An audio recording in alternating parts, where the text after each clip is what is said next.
Good evening, everyone. This is Nithin Ramachandra from the NR Hour Sports Show. This is episode 835.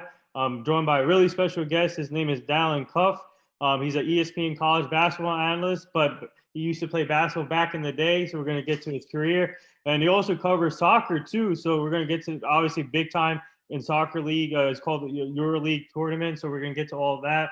But first, Dalen, I just want to say thank you for joining the show. It's truly an honor. We're big fans of yours, and you do a great job. And how are you and your family doing? Thanks, man. I appreciate it. Happy to be on the show, man. Should be fun. Yeah. So I want to start off with your childhood growing up, and when did you get interested in playing sports and being involved in sports? And did you have like a role model growing up? You're taking us back here. We're gonna go to the very beginning. I guess my role we'll bring Big Denny down. I guess we can show my guy. It's my dad. This is he hangs out. He played at Duquesne back in Pittsburgh. That's where I was born. Duquesne back when in the '60s when they were apparently ranked in top 10, top 15 in the country. But that's we were a sports family. Oldest brother played basketball in college. My older brother played football in college. And that's kind of I'm just like many Americans many kids across the world played just every sport kind of growing up. Pretty much as I kind of got a little bit older, it became football, basketball, and soccer, and then it kind of became basketball and soccer. And I came up in the era of kind of specialization was becoming more important, and AAU was becoming more important in the early '90s. And then I made that choice, and again because what we knew at the time, there was no professional soccer league in the world in our country. Didn't really understand the world of soccer and world of football, global football didn't resonate with us, and like many Americans at that point in time. And of course, I loved hoops, so I chose hoops. The thing is, though, I mean, a 6'3" shooting guard, we are literally a dime a dozen. Like there are 15 million of us. A 6'3" center back that can read the game and run and jump, you're a little more valuable. So if I ran it back, maybe I would do something a little differently. But happy, of course, where I'm at. Love playing basketball. Love that I got to go to play at Columbia University. It was a great opportunity to go play there. I never thought I didn't belong there academically, just to be very frank. But, sometimes you bring some different skills. They let you go to the school, and had an outstanding experience, really helped develop me as a person and open my eyes to so many different things across the world. So, yeah, I've always played hoops, always played sports, been into it my entire life, a sports fanatic. And similar to yourself, I was really passionate about trying to make this a career. And that's kind of how I, after I got done playing and graduated college and for 5 years, I worked in advertising marketing in New York City at different agencies. And then my side job was calling the Columbia basketball games on the radio for free for the first 2 years. So I was just like, going to pay me? I was like, no. I said, okay, fine. I'll do it anyway. I just wanted to be part of it. My boys were there. So to your point about the passion, like I was obsessed with it. I knew the first time I did a game that I wanted to make this my career. The question was how. It took me 5 years to kind of build out a plan, understand it, save some money, and then just quit my job and go all in and try to make it work. And that's kind of how it worked. Yeah, so like obviously it's in this generation, it's important for kids to play multiple sports or cover multiple sports. So for you, what was it like playing with your family, your brothers, and obviously your father played too? But what was it like to play multiple sports, just to learn the aspects of different the different tips of the games, and what was it like what were the advantages for yourself playing multiple sports? Well, I think a bunch of different things from a real. And there's been research done on this too. It makes you a better, well-rounded athlete. In all honesty, like that era of specialization, when I was coming up, that became a real big thing. You had to put all these hours into this, and people are getting private trainers and whatever. We're playing AAU games all over the place at 13, 14 years old. When you look back a generation before, they weren't doing that. You had, Bo Jackson wasn't normal, but you had a lot of people that were they were the best football player, the best basketball player, the best track star at their school, and then they would go to college. It's a lot of people in colleges in the 60s and 70s, 80s played multiple sports. If they so chose, because they were great athletes and more well-rounded. So research does show it helps you physically. It also helps your body from not breaking down, particularly sports that have repetitive, violent motion, like pitching and baseball. Obviously, can break down your body, and if you do that too much at a young age. So there are benefits that have been proven out from a research standpoint, but from an understanding standpoint of the games and how the team aspects work, and just knowing the game. And as you become a broadcaster, it is definitely different having been in a huddle and played football for 5 or 6 years. And granted, that's a real rudimentary understanding, but still that's an understanding that other people may not have. And I think there's a value in that. There's a value of obviously playing basketball at a high level and having the opportunity to talk to and work with so many different analysts. I think this is a thing I think people should, as you're interviewing folks or as your friends are trying to get up in the business, you have access to people that have played this game at the highest level. Yeah. I'm not talking about myself. I'm talking about the guys and gals that have won World Cups, have won national championships, and won, EuroLeague championships. Ask them all these different questions, and really try to understand the game as how they see it, how they coach it, how they played it, and that'll help you broadcast it. That'll help you ask the right questions. That'll help you be a better host, a better analyst, a better reporter, all those things. So I think that's a great value to understand athletes and what they put in across all these different sports. Can only make you stronger. If you played them, that's great. If you didn't, take even more heed in trying to understand and learn and talk and listen. All right. So so you chose hoops, obviously, and take me back to your recruiting process. Obviously, you went to Columbia University, but how many other offers did you get? Because man, teams love having 6'3" guards or 6'3". Today's game is positionless. You can, like, Kevin Durant plays center now, or LeBron James plays center too. So how many other offers did you get? Because and then also, did you get to play multiple positions other than guard? Yeah, I mean, granted, like when I went into college, it was 2002. I broke my wrist, missed my pretty much whole junior year, which obviously affects your recruiting. Didn't have a bunch of other offers. I could have gone to Davidson. I could have gone to the different service academies interested in me. My brother played football at the Air Force. As awesome as that was, and as much as I was like obsessed with Top Gun as a little kid, and I thought it'd be the coolest thing in the world to be a fighter pilot, I didn't want to live that life. I wasn't willing to make that commitment, especially like your collegiate life. When you're a plebe at the Army, or you're the first year cadet at the Air Force, their guys are walking on 90-degree angles. I mean, it's just a different world, and I just didn't want that world. And there were opportunities potentially like Dartmouth. I didn't really want to go there, but there were phone calls made. And that was the one Ivy League school. My dad's like, if anybody else calls you in that league, like there's no vetoing that. That's like, this is, so as soon as Columbia called, I was pretty hyped just because it was New York. I'd never been to New York. I was excited when I came on my recruiting trip. They fly you into Newark intentionally to take you. Then you get on the train with the coaches. They want you to come, and when you come out, for folks that are from the tri-state area, you come out of the train, you're under the garden. So you walk out, you're on 7th Avenue. And I remember my dad saying, your eyes look like saucers. Like, I was just like, I was amazed. So you're looking at the garden. It's the mecca of basketball. I'm thinking all the games I saw there. I'm thinking about Jordan with the 55. And like, I remember exactly where I was watching that game in my house with my dad. So that was just that once I had that opportunity, my dad wasn't going to let me pass it up, and I wasn't passing it up either. I was very fortunate to have that chance. So I was not a heavily recruited player. I was not a great player in college. Had some injury issues again throughout my collegiate career, but overall, my career was fine. I think I learned a lot. But like I said, the experience there has set me up for a life beyond hoops, when that was the whole plan and point in going there. So while you were playing, did you get to work on your broadcasting career too at the same time? When it came to, did you get to cover games while you were in college too? That's funny you asked. Like when I was 10, 12 years old, I thought I was going to play in the NBA, and then I would call the games like Bill Walton was doing. That was my plan. Like, that was going down. And then as you get a little bit older, you're like, an NBA may not be working out for me. But I still thought I wanted to be a broadcaster. So I went into my first 3, like there was no, like, they have journalism courses, but as a major, as a post-grad program, the Columbia Journalism School. And I just never crossed my mind that I would even have the opportunity to go there or try that. So just didn't do it. I got an internship going into my senior at MSG, Madison Square Garden Network.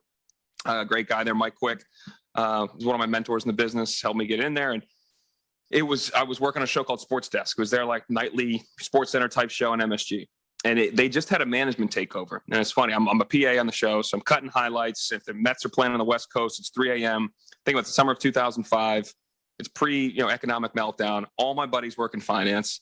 All of them had like $10,000 signing bonuses. I'm getting paid $25 a day for like 14-hour days that I'm there. It's just a different world. But it's like 3 a.m. They're texting me like, "Yo, we gonna meet up?" And I'm like, "I'm watching the Mets Padres right now. Like, this is what I'm doing." And I was fine with that. But the atmosphere there was very negative, from everybody on air to people behind the camera. There was just a management takeover. And I think that from a young age, you understood how the businesses are affected by, not like the products are affected by how the business is being run and what the morale of the company is. And it was just a really negative place. And I was there, and I worked 4 days a week on campus at the Office of General Counsel. Was my job all through college, working there and actually making, a decent hourly wage to live essentially.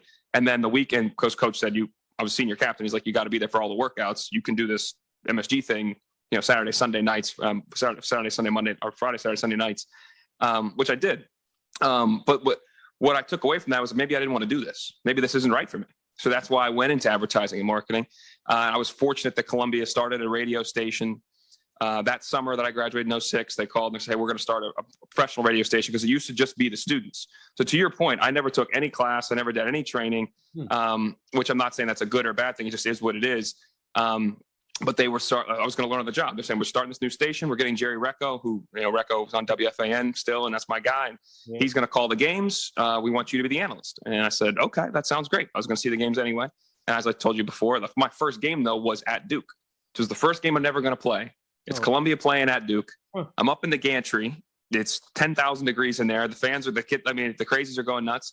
And we had a 50-minute pregame, because the tournament game ended earlier before. But that was like my dream. It's like, Recco's like, what are we going to talk about? I'm like, let's just talk about every player. I can tell you stories for days. They're literally my best friends. Like, we'll keep them PG, but I can do it. I can do this for forever. So we did that for 50 minutes. We called the game, and literally I take the headset off, and I was like, this is what I want to do. So I didn't have any of the training. I do know the first time I read off a teleprompter, it was like aliens took over my body. So you need to put in work. I hadn't done that yet, and I was given that opportunity. But as I've gone through the business, I've put in a lot of hours. MSG, when I started working there after I quit my job, MSG Varsity launched a high school specific network in 2009, I think. And my first game there was that year. In 2010, I started doing some hosting, some analysts for them in the studio. And they were like, we want to be a host. Would you want to learn how to be a host? And because I only played at Columbia, yes, because I knew it'd be really hard to become an analyst in this industry when they're, to your point, they're so competitive, but all the guys coming out have won national championships and have played at higher level schools from a basketball standpoint. So I said, yeah. And the first time I read up that prompter, it was horrific. And they said, okay, we got to work on this. So every summer, I thank that team a lot. They came in 3 or 4 days a week. I would drive out from Manhattan, where I lived. I would drive out to Long Island, where the studio was, and they would rack a show for me, and I would do a practice show 2 or 3 times just in that day, and then we do it 3 or 4 days a week. So when I started actually hosting my own show that September, when the school year started, I was ready. So this job needs reps. It needs work. You can only get better, I think, with on-job training. But if you have the opportunity to take classes, I do think if you're in school, there is an absolute advantage to that. And now they have all these multimedia networks at all these different schools. If you can do these things, you can build your reel. I mean, it puts you on a much better trajectory and better prepared to come out and try to get a job. Yeah. So obviously, Jerry Recco, speaking of Jerry Recco, we met him and the crew in person before, and at a charity. They always host this softball charity events. So we go there every year for them to help out. And what a great guy to learn from. Jerry Recco, one of the best in ESPN, and obviously Boomer and Gio show. They do a great job there. So for you, I know obviously in this industry, connections and networking is really important. So for you, what is that like to start off your career, to have that connection like Jerry Recco to help you out and guide you through the process, and other connections that helped you along the way to get where you're at right now? Yeah, I think it is a true statement. It's not necessarily what you know, it's who you know a lot of times. And networking is really, really, I can't underestimate how important it is. Almost every job I've gotten from when I first got that advertising marketing job was through networking to get that opportunity. And that's, it can't be said strongly enough. Anybody you meet, anybody you come across, get their contact information, and maintain that relationship. Send an email every 3 months. Here's what I'm doing. If you have a reel and the person's offered to check out your reel, take them up on that. Send them the reel. Ask them for feedback. They said they would do it. Let's, be annoying, but they don't respond. Give them a couple weeks, hit them again. Like you want to be able to maintain that relationship. And Recco was huge for me. Recco was one of the first person because we got done doing that game. He's like, I think you really should try to do this.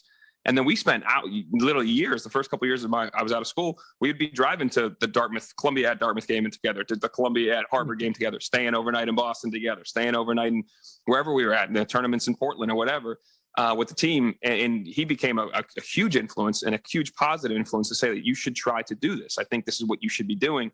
And he was great. I love that guy. And he's been outstanding for me, personally and professionally, obviously. But I think, beyond that though, too, it's just, the networking is, I can't emphasize it enough. It's beyond important. So anytime you have the opportunity to connect with folks, you have to nurture those relationships, and take people up on if they're willing to help. And because I do think there's a lot of folks that, and this is why I think I do it a lot, is that weren't willing to take my call or weren't willing to reciprocate any help if somebody connected me with them.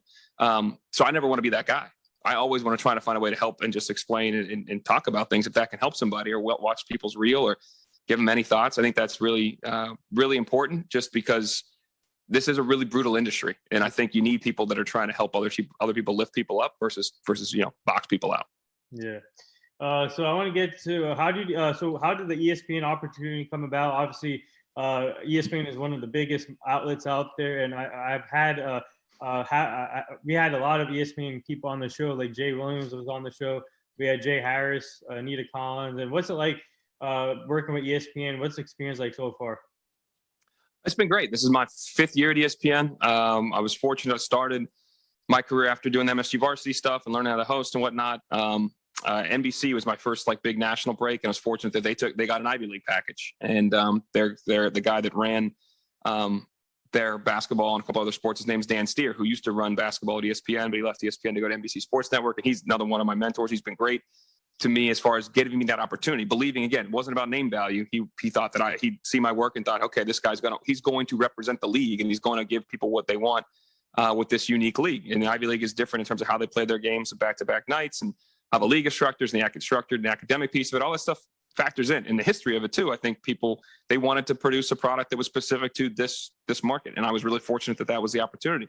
So I worked for NBC for that year as an analyst, and then started working for one of their regionals as well, their Comcast Sportsnet New England, to be a host and reporter there. And that was huge for me. That was a big, in terms of the reps we were talking about before, that was where I kind of that was my big on-job training, because you're covering major sport. We're covering the Patriots, the Celtics, we're covering all the big sport, and you're doing all these different things I hadn't done before, whether it's reporting, features, all this stuff. So that experience at NBC was huge. The people, Kevin Miller was great there, who's the news director there, still there. He was great to me and allowed me to do pretty much anything I asked. I'd say, hey, here's how I pitch it. Here's the budget. We can do it very well cheap. We can do it for nothing. He was always go ahead, go. Which was really important for me. I had a chance to do the Olympics at NBC, which was like a lifetime bucket list event. I wanted to cover them, so I learned Portuguese the 2 years leading up to the Olympics. That was my pitch to get to go. Say, hey, I can do all my stuff in Portuguese, which I did. I would translate it, and we would do our feature pieces down there, which was great. But once that was over, to your initial question, it was kind of like, what's next? And ESPN came along, the opportunity to be a basketball analyst for them, and obviously that would put my chance to be on a bigger platform. Obviously, from a basketball standpoint, as NBCSN, basketball was a very minor thing there.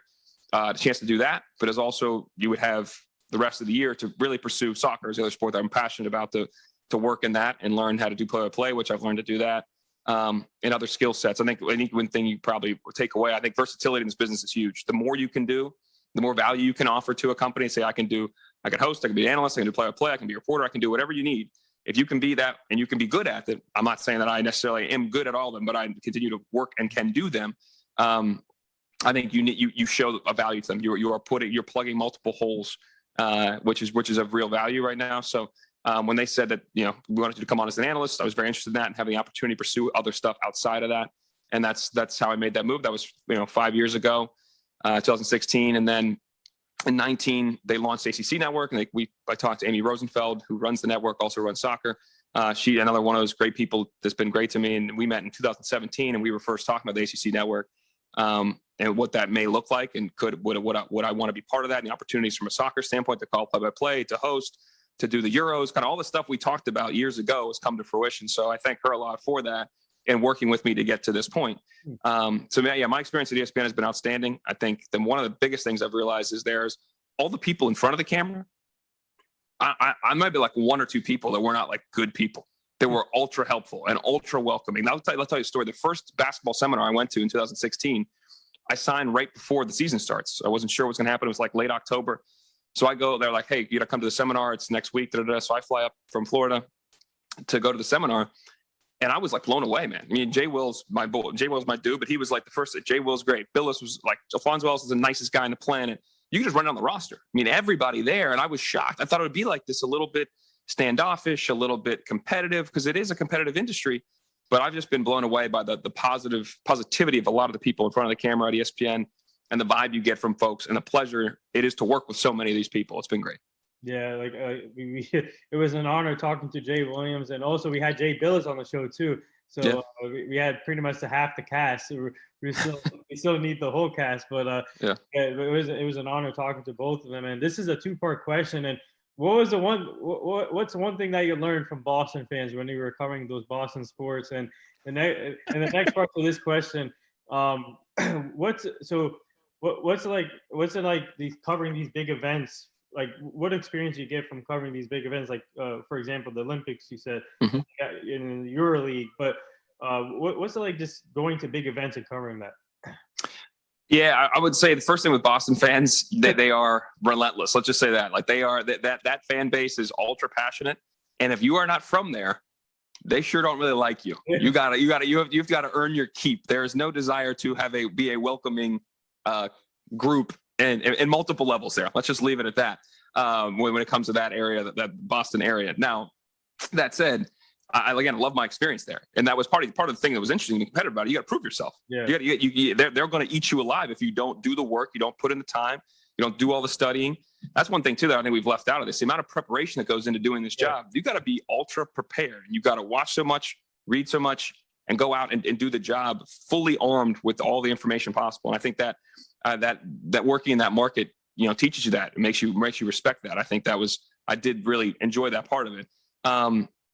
As far as covering big events, I would say what's really cool, it's also humbling, like the Olympics. It's like an NBC all-star team. And to be there was the people you work with, the best editors, the best producers, the best everything. And I think that makes you raise your game. It makes you learn a ton in terms of, especially as I was doing all my stuff was feature pieces, and I'd done a good amount of features before, but not, hey, it's got to be 2:30. It's got to be tight. We got to use these visuals. Like, there's so many things we're trying to get into it, and you got to turn them around pretty quick. And I think there was just so much learning there, and I really appreciated the opportunity to be part of that team and see what those things are. Also, the scale of it. I mean, the world is there. Yeah. I mean, that IBC, there's this, every language is being spoken as you're walking down the hall. It is a truly humbling and humbling experience to be part of it. And I think, the Euros that we're doing right now is somewhat similar. The difference is when you're not there, you can't feel it the same way. But covering the Euros has been great. And the people we've worked with are outstanding. The analysts that are, again, World Cup winners, Champions League winners, Euro winners. I think you just get so many different perspectives from just good people, and you learn a lot about the game. You learn a lot about their different paths and how they work, and kind of take things from everybody's game as you're talking to people. Try to integrate to try to incorporate that into your game as you try to become a better broadcaster. But I do think that the global events or the pan, continent events, the scale of them and the investment in them and the talent that's on the resources that go into them make you have to try to raise your game, which I really, really like. Yeah, like for example, for us, for our team, our goal now is to go into in-person events. Since everything's coming back to normal, we're going to take full advantage by going to events so we can make more connections through that. Yeah, 100%. That's the way to go. Yeah. So speaking of prep work, I'm always curious when it comes to play-by-play. For you, how much time do you need to prepare when it comes to these names? Because some of these names could be long or hard to count. So for you, how long do you take to prepare for that game? It's really hard, and there's two different things, obviously, because I do both roles as an analyst for basketball and as play-by-play for soccer, and play-by-play for some basketball too sometimes, which has been fun. It's been two dudes talking hoops. It'll be a little bit of a different broadcast. We've tried that this year. I think we'll do more of that next year at ESPN. But for basketball as an analyst, it's really about watching a lot of film. So I'll go back and usually watch the prior at least 5 games that the team has played, and if they've played before, you watch that. Any big game, preseason games, pre-conference games. If it's a conference game, you watch that to try to really understand what their tendencies are, what they're trying to do, what they're going to do late game. I'm not trying to Tony Romo out here all the time. Part of our job is to forecast what you should do in certain situations, what we should see if they start to take that away, what should be their counter based on past experience. There's a ton of how I best explain it to people a lot of times. And this is an example I've used before, but when I was first at MSG, when I was trying to prove that I could do the job and only playing at Columbia, we were doing a JV girls game in Long Island. It was Wantagh versus Garden City. I'm calling coaches. I'm talking to people's parents, talking to players. Our producer's like, "What are you doing?" I was like, he's like, "You're nuts. You're treating it like the Final Four." Exactly. Because I don't know who's listening to that game. If anybody's watching that game that could give me a different job, I don't want to be at MSG varsity any longer than I have to be. Very frankly, I want to use that as a stepping stone elsewhere. So I'm treating it like it's the Final Four. And that's the way I've always approached these games. It doesn't matter what the game is. If anybody's going to watch it, or millions of people are going to watch, you got to treat it the exact same and put a lot of work into it. So the analyst role, it's a lot of game. It's a lot of game film and hours watching film. And of course, you're talking to coaches, talking to opposing coaches and whatnot too. But you need to have like a graduate level understanding of that game and that team. So it doesn't matter if my mom's watching or Billis is watching. They're able to get something out of that broadcast. You can't lose people either. You can't get too in the weeds that you lose everybody, but you need to be able to educate, entertain, and elevate a broadcast within the 2 hour, 3 hour window, whatever it may be. Play-by-play is different for soccer. I will watch the prior, probably 2 games, and if the teams have met before, for sure. But that really is the bios, stories, the understanding of their system, how they like to play, what they struggle with, how they like to get at teams. And then obviously, storytelling, finding unique angles to talk about this player or this coach or whatever it may be. It's a very different discipline. And I really, truly appreciate the people that do it at the highest level. It is really fun, but it is really hard. It's very different. So you need to have all the X's and O's there ready to go. And that preparation, what it means, knowing the name, where they're from, all that biographical information is really important. And then weaving the story piece into it, couple it with your biggest job, really, it's the analyst show. Mm-hmm. You got to set up your analyst. You got to be a great point guard. You got to get them the ball when they need it, how they need it, and a chance to make the right plays and the right calls. So that's like the biggest thing I think people don't do play or hosting. Or the biggest weakness is if you don't listen. You have to listen to the people listen to your analysts, listen to the people you're on set with. Because if you're worried about what you're going to say next, or you're just listening to the producer in your ear, you're missing what they're saying and what you should be reacting to. So your job as play person, you have to do all those X and O's well, but you gotta be a great PG. And if you're not doing your job well. Yeah.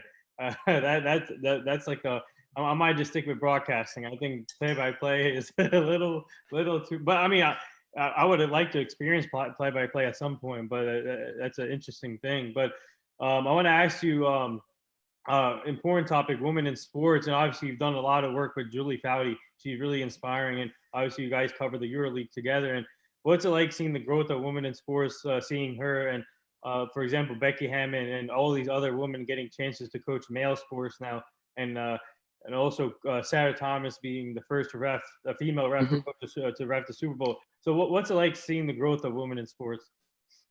Well, I think we're delinquent, to be very frank. I mean, it's like, and I covered the NWSL, the National Women's Soccer League, for 3 years, and I love doing that. I was hosting pre and post game shows. I was a sideline reporter. I called play-by-play, and that was a league that was trying to grow. That was trying to build out. Now it's on firm footing. It ain't going away. But in 2017, when we started, they were going into their 5th season, which no professional women's soccer league had made it 5 seasons. Granted, they have the best players in the country, and a lot of best players in the world are playing in that league, and we don't know that. I mean, when you put in softball is a good example too. If you put the best product on TV, Americans will watch it. Mm-hmm. If you put the best women's football league with the best players on there, people will watch it. The problem is it's still putting it on the television, promoting it properly, giving it the opportunity to try to succeed. And that we give a lot of the male sports, and we've traditionally given the male sports at the expense of the women's sports. That coupled with the lack of appreciation of women's sports in the WNBA and NWSL in particular, in terms of how great those players are, is almost disheartening. But at the same time, when they're given the right proper promotion, people do watch. And I think people see that with the WNBA. We're still trying to see that with soccer in terms of the platforms. It's bounced around the last 3 or 4 years to so many different networks. The consumer, it's hard for them to find if you're a casual consumer, which is part of the problem. In terms of coaching, it's only a matter of time. I mean, we need just more women running stuff. Just the perspective you're going to get should not be, and it has been historically, a white male perspective for so many years in our country. Now maybe more diverse in terms of that slightly, but there's still so many more men outweighing women in terms of positions of power across Fortune 500 companies and different places. And sports should be no different. The perspective you're going to get in terms of running the team, it may be different and probably be beneficial. In terms of the X's and O's, it's just as good. It's no different. Like Becky Hammond, if Foudy wanted to coach, Foudy can go coach. It would in a heartbeat if that's what she wanted to do. But that's the thing I think our society is getting over the fact that it doesn't matter. And I think I would look forward to the first opportunity for a woman. It seems like an NBA will probably be the first person to really break through and be able to coach coach a team full time, be the head coach. Hopefully we're not that far away from that. Yeah. So what has it been? What's it like covering this year's EuroLeagues tournament? So far, it's amazing to watch and a lot of exciting games. And what's it like been? What has it been for you like covering this EuroLeague? It's been great, man. Like I said, I love soccer. I'm passionate about it. It's the first time I've got to do soccer on this big of a stage, which is great. I mean, I've covered the men's national team. I've covered the women's national team, as I mentioned, NWSL, MLS. But to have an opportunity to cover the Euros, which is the second biggest soccer tournament in the world behind the World Cup. But many argue, though, the hardest tournament to win, though, is the Euros, more so even than Copa America, which is going on right now, too. And the World Cup is a little diluted with the amount of teams, especially in 2026. We have so many teams in there. But it's been awesome, man. And it's been great to see the full weight of ESPN behind something and behind something that's soccer. Again, the great people we work with behind the camera, particularly, and then obviously all the great people in front of the camera. It's been an awesome experience. I've loved every minute of it. I go through a little bit of withdrawals when we're on the off days. So tomorrow, when there's no games, I'll be a little shook. When the tournament ends, I'll be bummed. That happens all the time when these global tournaments end or these global events end. There's a little withdrawal feeling, but it's everything I've hoped it would be. So I'm loving it.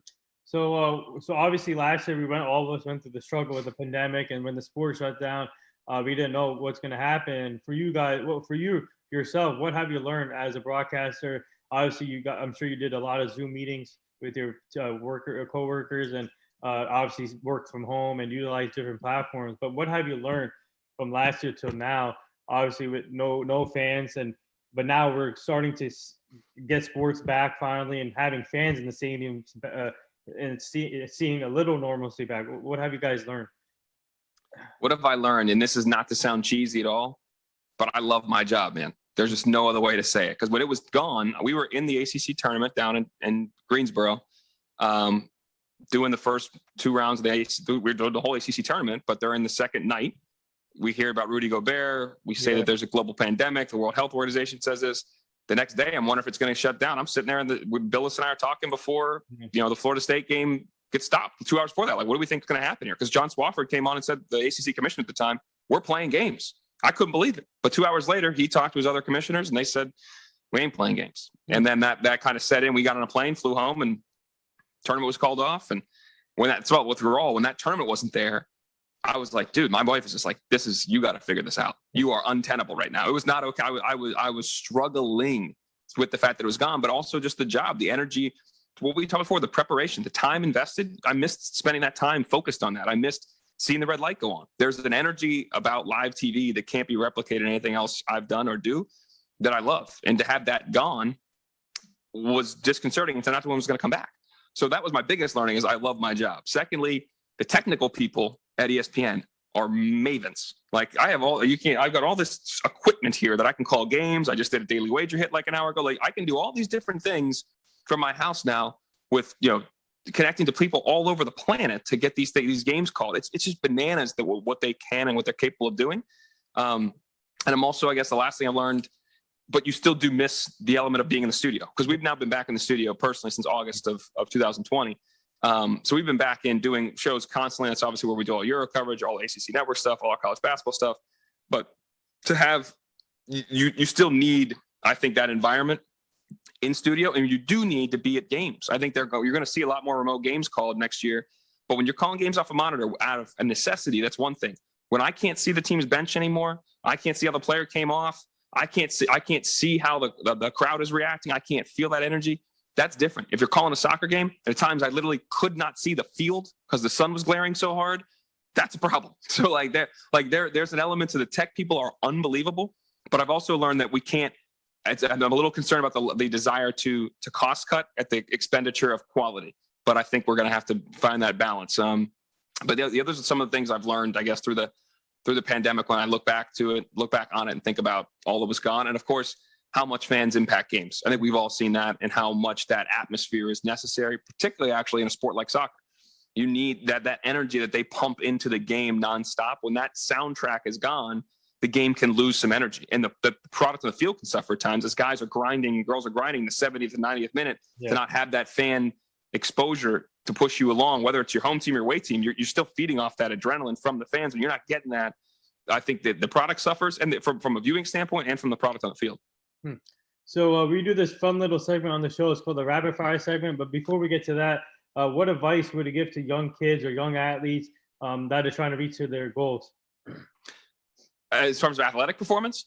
Yeah, either or, broadcasting, playing sports, or that are trying to get to the next level.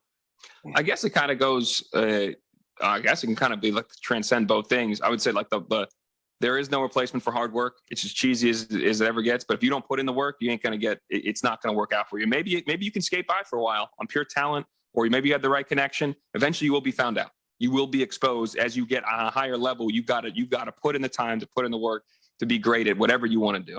I would say be versatile, and that goes for the same thing. If you're an athlete, like we talked about at the beginning of the show, playing different sports, understanding different sports, and trying to excel at different sports, I think has true value. Same thing as in broadcasting. Learn as many different roles as you can, whether it's hosting, play-by-play, reporting, writing, everything, podcasting, everything. You need to being as versatile as possible, as valuable as I mentioned before. And like we did touch on a little bit too, networking is really important. You've got to work to meet the right people, to maintain connections, to get feedback, to understand, to learn, and to grow. You need a core group of people you can always go to, but you need as many people as possible, because you never know how that connection can help you get another job or get a chance to have an opportunity to do your thing. So, and these opportunities don't come around a lot. You usually get one or two, and then if you flounder, that's tough. So you got to maximize the opportunities when they come around, and to do that, to make sure they come around, networking is really important. So so you're ready for this rapid fire segment? Fire away. All right, Kawhi Leonard's laugh or Kevin Hart's laugh? I'll go with Kevin Hart's laugh. Favorite food? Favorite food? I don't really. It's a kind of an oxymoron. I don't eat much gluten at all, but if I'm gonna go all in, homemade pasta. If we're doing like a homemade pasta type dish, like shrimp, fruta de mare type thing, all in. There we go. Man, I was looking for the hat trick. Two of the people I had on before you, both of them said crawfish. Crawfish. Okay, interesting. Where are they from? That seems a bit regional. Yeah. But so for you, what was your most memorable game that you played in college? And what was your most memorable game that you played in college? Probably the most memorable game is when we played NC State in the Garden. We played 4 or 5 games in the Garden. We won a couple of them. But to play NC State when they were top 15 in the nation, and it's one of these sad stories where we always get together, because when you're playing a mid-major team, and you're playing a high major, you can hang for 30 minutes, 35, 38, but can you get the full 40 and win is really, really hard. We've had, whether it was Cal or Villanova, we had teams at the wire, we just couldn't pull it out. The NC State game, it's a dagger because it is the Garden. You're playing the first round of the tournament. Julius Hodge is there, and he's back in New York for the first time. He's a Harlem guy. He's shook because so many fans are in the stands. Me and him talked about this earlier this year, actually, on an ACC Network show, that game, because it was kind of his homecoming. But we're up. They're 12th in the nation. I think we're up, 6 points to go with like six with like 3 minutes to go. He gets his fourth foul. He gets to go out to the bench. They start just raining threes. We lose by like 5. It was heartbreaking. But it's one of those games that I always remember because that was our first game in the Garden. It was a huge opponent, and that's one of those things, like, to step on that floor and to compete on that floor, to leave it all there but lose is hard, but it's definitely the most memorable. Wow. My friend who I mentioned earlier, you should definitely go on his show, The Final Whistle. His show is called The Final Whistle. Blaine Spencer, our friend, and I think he wants to know. He said that underneath the comment in the picture, he said, "I need Dalen's predictions for the EuroLeague." For the Euros, I was all in on Belgium. I've been all in on Belgium before the tournament started. I was all in the round of 16. Problem is they had 2 huge injuries they just picked up. Kevin De Bruyne and Eden Hazard, 2 of their best players, were getting healthy and finally got their start in the round of 16 game. Both guys went out. They're not going to play Friday. I'm not sure when this airs, but they ain't playing Friday against Italy, which is concerning. So right now, England has the easiest path for the bracket. I think you're looking at it right now in England, Italy, or if Belgium pulls it off, an England-Belgium final. I know I'm skipping on Spain. I'm not fully sold on Spain. But I think you're looking at England getting there, playing in Wembley Stadium at the home team, playing Italy, and maybe in typical English fashion, having their hearts broken and the Italians winning it all. Oh, wow. So I'll send you our friend's page. You can go check him out. You should definitely go on his show. He does a great job with his show. Favorite music? I'm an old school hip hop type guy. So 90s rap hip hop is kind of where my zone. Tupac, Biggie. Tupac, Biggie. I was more of a West Coast guy. I was more Tupac than Biggie, and then I got older. I got more into Biggie. But my first CD ever was Snoop Dogg, Doggy Style. When I was 11 years old, my mom didn't realize that I was buying I had a Sam Goody. It covered my thumb on it. I don't even know that the explicit material thing that she couldn't see it. We bought it, walked out of there. She heard the intro, which is called Bathtub, like 3 years later. Took the CDs from me. Took that, the Domino CD and the Dre's and the first Chronic CD. Took them from me and then gave them back to me when I was 18 years old. Wow. It's quite a run. Most memorable game that you covered and most memorable interview you've done. Most memorable game I covered was probably the Syracuse 6 overtime game in the Big East tournament in 2009, I think that was, or 2010. That game that went 6 overtimes, Johnny Flynn and that crew, like that was one of the first games I was ever doing. It was like a game that wasn't Columbia, and I'm sitting there courtside, just like blown away. Game goes till 2:30 in the morning. You're at the Garden. It's a Big East tournament. It was wild. So that experience is probably the craziest game that I covered for sure. And most memorable interview. Most memorable interview. I would say interviewing Pele. I got to interview Pele before the 2014 World Cup. He was doing a junket, and we were remote, but it was still cool to be talking to him. No doubt about it. Wow, that's amazing. What was your thoughts on this year's tournament, NCAA tournament? Obviously, Baylor won the whole thing. What was your thoughts on that? The best team won, and I thought I had Gonzaga before the season started, and at the end, that Baylor team just defensively they were outstanding. I think it shows you great coaching, development of players, bunch of guys that were coming from mid-major programs. Davion Mitchell transfers in, Adam Flagler transfers in, guys from mid-major, like smaller places.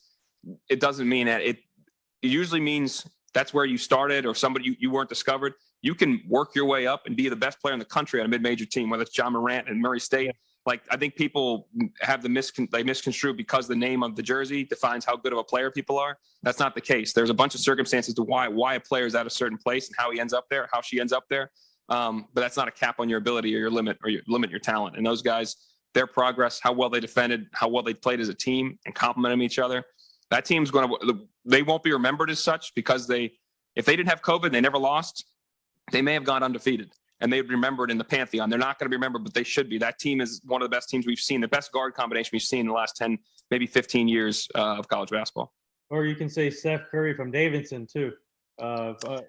He was good, but he was kind of one-man band. They had good players around him. But those dudes at Baylor, that was a bunch of dudes that could get after you and could really guard, too. Yeah. So, obviously, when you played at Madison Square Garden, what was that like, the experience playing in that in the Mecca, obviously? What was that like for you? It was amazing, man. When you're coming in the elevator and you get off and you kind of just walk around, I can't believe this is going down. And obviously, I told you before, I worked there summer going into my senior year. So, I was there all the time and like seeing different events there and seeing different games there. But to be on the floor and to for shoot around too, like you spend time looking around and being like, this is nuts, man. Like it's a different animal too, man. I missed that. It's a special place. It is the Mecca for a reason. And yeah, I'll never forget that.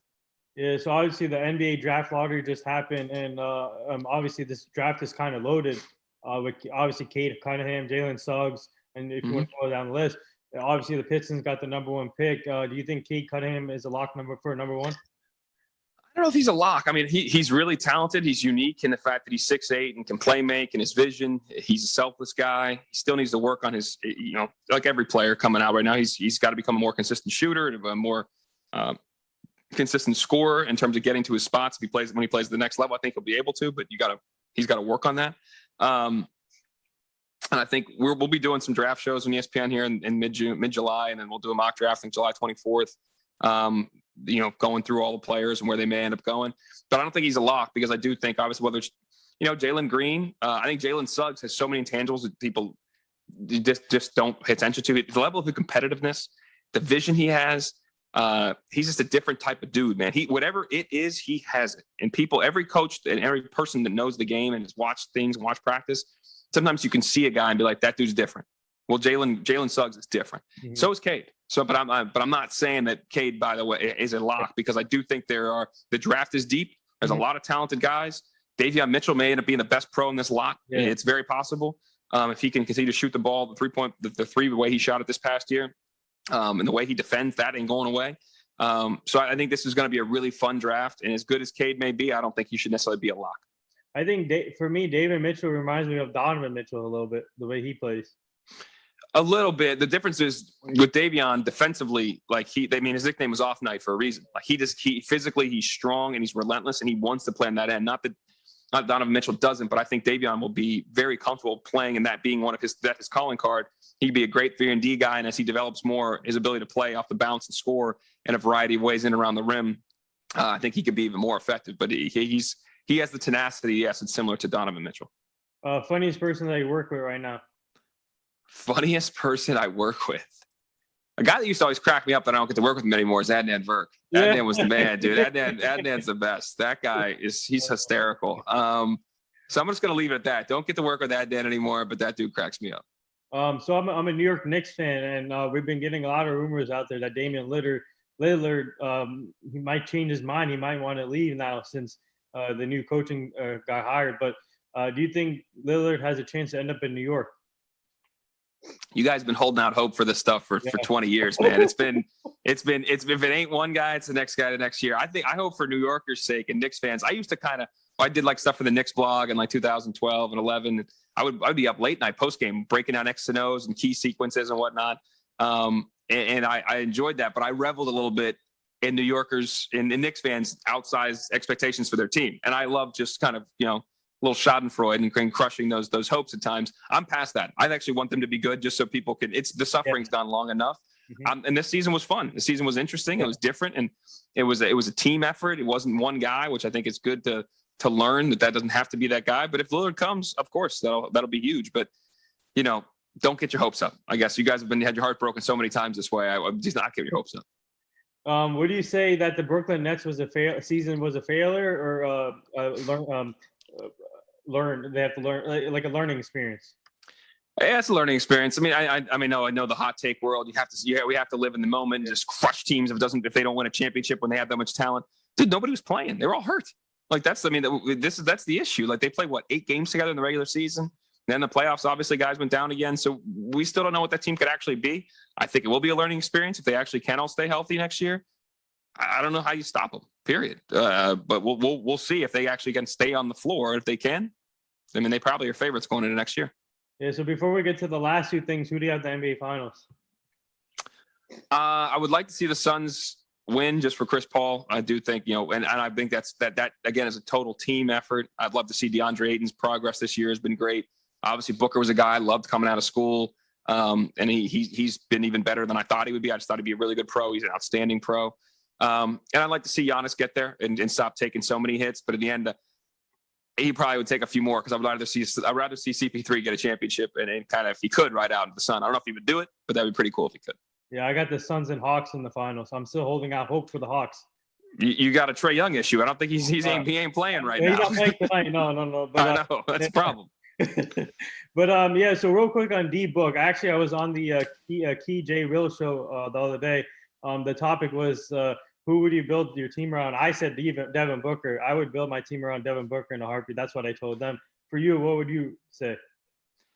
It wouldn't be Booker. I would say if I'm going forward, I would probably, just because of age, I'd probably do Luka. It would be Luka or Giannis, in all honesty, because I think what makes people, it's the unique aspect of which each one of them play. And Giannis is more physical. Luka's is physical mixed with the mental. Not that Giannis is a very smart player too, but his skill level is not obviously what Luka's is. If he could start to consistently make a 3, I know he keeps shooting them. If he ever actually makes that shot consistently, he is unguardable. But I think how Luka gets his teammates involved, his age, and the success he's had. Remember winning, the Euroleague, the basketball league, and is the second best league in the world. He won it and was the MVP for Real Madrid when he was 18 years old. Like, that's insane. Like, people downplayed that. Like, that's way, way, way, way, way harder than college basketball. He came into this league really prepared. He's been a pro forever. So I'm picking a guy. I'd probably pick Luka in the right situation. So the last 2 things here, our team is part of this foundation called the Hugh Jackson Foundation. He's a former NFL coach. He's now the offensive coordinator at Tennessee State with Eddie George. And we're trying to help him prevent human trafficking, making sure the community stays safe and the kids stay safe. So I'll send you the page so you can go check it out. Yeah, it'd be great. Please do. Yeah, and the last thing here, would you like to say anything to all the nurses, doctors, and the essential workers right now? Yeah, man. I mean, the the last, was it 20 months now, year and a half plus that they've gone through is unbelievable. What those folks have sacrificed, both personally and professionally and physically, for many people, it cannot be repaid. So everything they've done to get us through it and hopefully get us to a point where we're starting to see the light at the end of the tunnel can't be thanked enough. And I think people need to keep that top of mind. Yeah, well said. And there it is. That wraps up episode 835 with the great ESPN college basketball analyst, Dalen Cuff. Not only he covers basketball, he covers soccer. He's covering the Euroleague this year, and go follow him on all social media formats. It was truly an honor to have you on the show today, man. Keep up the great work. You're one of the best out there. And we would like to have you back on the show one day so you can meet the full team. Keep it going, and we love what you do, and stay safe. Thanks, man. Anytime. Been fun.